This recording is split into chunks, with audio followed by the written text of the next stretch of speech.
Narito na ang programang One Nutrition, One Nation. Talakayan at balitaang pangnutrisyon at pangkalusugan ng bayan. Napapakinggan tuwing Miyerkules, alas 3 hanggang alas 4 ng hapon sa bilang ito. Narito ang inyong kaibigan at katuwang sa nutrition, si National Nutrition Council Executive Director, Assistant Secretary Bernie Flores. Isang masaya at masustansyang Miyerkules ng hapon sa lahat ng mga listener ng Nutri-Eskwela Community Radio Stations mula Luzon, Visayas at Mindanao. Si Asec Bernie Flores po ito mula sa tanggapan ng National Nutrition Council ng Department of Health sa Taguig City. Ako po ang inyong bagong kasama sa nutrisyon ka One Nutrition, ika nga, sa One Nutrition, One Nation tuwing Miyerkules ng hapon para ihatid sa inyo mga balita, informasyon at talakayan tungkol sa wastong nutrisyon para sa higit na ikabubuti ng inyong buhay. Noon po isang linggo sa ating pilot episode ay nagkaroon tayo ng masustansyang talakayan at balitaan. Ngayong araw naman ay magiging masustansya ulit ang ating hapon. Marami na naman tayong guests at syempre, ipagpapatuloy natin ang usapan tungkol sa breastfeeding. Bakit nga ba hindi? Ipinagdiriwang natin ang National Breastfeeding Awareness Month ngayong buwan ng Agosto. Naku, sa mga nanay at magiging nanay natin mga tagapakinig, tutok lang po kayo dahil sigurado akong marami kayong matututunan sa ating nutrition segment mamaya. Pero syempre, hindi lang pang nanay ang usapin tungkol sa breastfeeding. Lahat tayong miyembro ng pamilya ay dapat magbigay suporta sa breastfeeding o pagpapasuso. So, bago tayo magpatuloy, narito muna ang ilang mahalagang paalala. At sa ating pagbabalik, masustansyang kumustahan tayo kay Station Manager Inocencio Tablada Jr. ng Radyo Kalugaran 97.7 MHz FM sa Claveria, Cagayan Province. Magbabalik po ang One Nutrition, One Nation. One Nutrition, One Nation. Alam niyo ba na ang maling lifestyle tulad ng pag-inom ng alak at paninigarilyo, maging ang maling pagkain, ang ilan sa mga dahilan kung bakit dinadapuan tayo ng sakit tulad ng cancer, diabetes at hypertension? Upang maiwasan ang mga ito, ugaliin ang healthy lifestyle.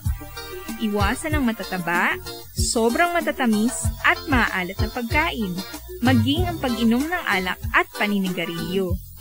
Palaging kumain ng gulay at prutas at regular na mag-ehersisyo. Wastong nutrisyon. Alamin, gawin at palaganapin. Isang paalalang hatid ng National Nutrition Council ng Department of Health. One Nutrition, One Nation. Asec Bernie po muli, tulad ng nasabi ko kanina, ngayon ay makakasama natin si Mr. Inocencio Tablada Jr., ang Station Manager ng Radyo Kalugaran 97.7 MHz FM, ang Nutri-Eskwela Radio Station natin sa Claveria, Cagayan Province. Si Mr. Tablada po ay siya ring chair ng Grassroots Multipurpose Cooperative, isang napakatibay na asosasyon or samahan kooperatiba ng Claveria. Napaka-progresibo dahil siguro napakagaling ng ating chair ng Multipurpose Cooperative, Grassroots Multipurpose Cooperative. So, masustansyang hapon po sa inyong lahat dyan, Mr. Tablada. Magandang hapon din po, ma'am. Okay, magandang araw din po sa magaling at masipag na partner ng Radyo Kalugaran, si Mayor Dr. Celia Layus. Kumusta na po ang operations ng Radyo Kalugaran, Manager Tablada? Sa ngayon po, ma'am, okay na ang operasyon ng Radyo Kalugaran. Claveria, Cagayan, ma'am. Ano pong ibig sabihin ng okay na okay? Operational, ma'am. Operational. Okay. Saan po naririnig ang broadcast ng Radyo Kalugaran? Hanggang saan po kayo naririnig? Okay. Narinig ang Radyo Kalugaran sa Tandang Pagudpod, Ilocos Norte, Okay. sa Pilomena ng Apayao Province, Sanchez Mira, Cagayan, Puga Island, parte ng Apari, and Island Barangay, ma'am, at saka Alayan Island, an island municipality of Cagayan. Yan ang ng Radyo Kalugaran 97.7, Napakalayo pala. So, tatlong probinsya, yung Santa, Ilocos Norte po, Ilocos Sur. Ilocos Norte po. Ilocos Sur, tapos Santa Praxedes Norte. Hindi ma'am, parte ng Cagayan yan. First Santa Praxedes, municipality of Cagayan Cagayan. Province. So, dalawa ng probinsya. Meron pong na-reach na Ilocos Norte? Yes ma'am, sa bandong Pagudpud.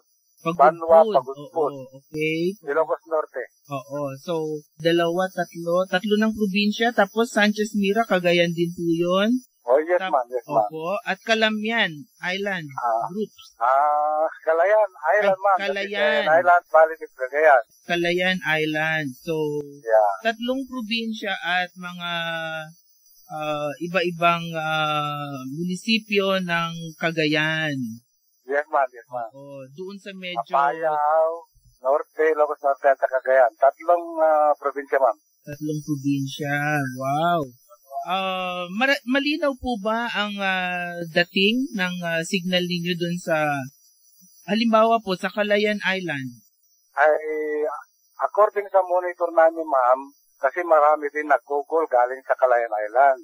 Opo. At sabi nila, clear na clear daw ang radyo natin doon sa Calayan Island. Natutuwa naman po kami na marinig mula sa inyo na clear ang signal na nare-receive dyan sa Calayan Group of Islands. Calayan. Calayan, opo. Yes ma'am. Opo. Ano ba yung ginagawa ninyo dyan sa radyo, kalugaran, para mahikayat ang mga taong makinig sa inyong istasyon? At meron ba kayong competition? Meron Mr. ba? Tablada? May isang radio FM, that is 94.5. Yan ang isang stasyon ng FM. Commercial po yun, commercial. Radio 97.7 FM. Opo, okay. Ang radyo kalugaran 97.7. So, paano anong ginagawa ninyo para mahikayat yung ating mga listener na wag bumitaw? Ay, marami kaming ginagawang paraan, ma'am. Paano po? Yung dati, yung 7.7 FM, medyo hindi makalayo. Okay. Ngayon, nangat namin yung antena ng 10 feet. Tinaasan ninyo? Tinasa naman ng 10 feet. Opo. At saka, according to yung mga nag-google sa amin, malinaw na sa kanila, ma'am. Yan ang isa. Okay. At saka yung change ng time schedule from 8 to 5 p.m. naging 6 a.m. to 8 p.m. na ngayon. Ano na po ngayon?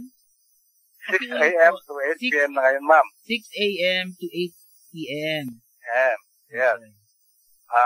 Maraming nakikinig doon sa yung last 3 hours ng time kasi Ilocano Songs yan. Parang nampapatulog sa kanila. Parang mula nung nag-start kami ng AM, Okay. marami nang nakikinig sa mga programs natin, ma'am. Yung 6 o'clock. Yes, ma'am. Oo. At Ano saka, po yung profile nilang mga nakikinig? Mga ano ba yung mga farmer or mga ordinary na... yung mga fishermen, yung mga farmers, nasa tindahan, ma'am. Lahat sila nakikinig dyan at paborito nila yung 97.7 sa tindahan, ma'am.